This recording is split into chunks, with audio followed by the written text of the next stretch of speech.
সুরজিতের গান, গল্প ও কবিতার আসরে সকলকে স্বাগত। আজ শুনবেন সুনীল গঙ্গোপাধ্যায়ের কলমে বিখ্যাত কবিতা সেই সব স্বপ্ন। কারাগারের ভিতরে পড়েছিল জ্যোৎস্না, বাইরে হাওয়া, ভীষণ হাওয়া, সেই হাওয়ায় নশ্বরতার গন্ধ।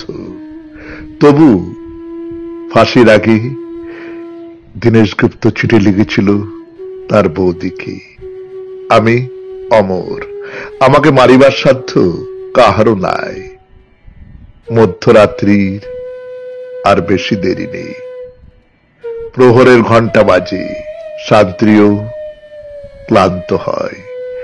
শিয়রের কাছে এসে মৃত্যু বিমর্ষ বোধ করে। কন্ডেমড সেলে বসে প্রদ্যুৎ ভট্টাচার্য লিখছেন, মা, তোমার প্রদ্যুৎ কি কখনো মরতে পারে? আজ চারিদিকে চেয়ে দেখো, লক্ষ প্রদ্যুৎ তোমার দিকে চেয়ে হাসছে। আমি বেঁচেই রইলাম মা, অক্ষয়। কেউ জানতো না সে কোথায়। বাড়ি থেকে বেরিয়েছিল ছেলেটি, আর ফেরেনি। জানা গেল দেশকে ভালোবাসার জন্য সে পেয়েছে মৃত্যুদণ্ড। শেষ মুহূর্তের আগে ভবানী ভট্টাচার্য পোস্টকার্ডে অতি দ্রুত লিখেছিল তার ছোট ভাইকে, অমাবস্যার শ্মশানে ভীরু ভয় পায়, সাধু সেখানে সিদ্ধি লাভ করে। আজ আমি বেশি কথা লিখব না, শুধু ভাবব মৃত্যু কত সুন্দর। লোহার শিকের উপর হাত, তিনি তাকিয়ে আছেন অন্ধকারের দিকে। দৃষ্টি ভেদ করে যায় দেয়াল, অন্ধকারও বাংময় হয়।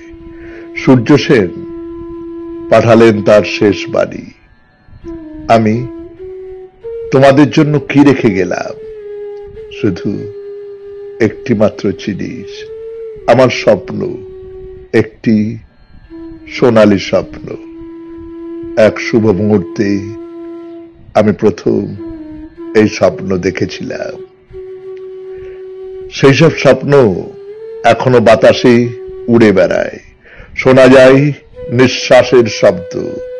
আর সব মরে, স্বপ্ন মরে না।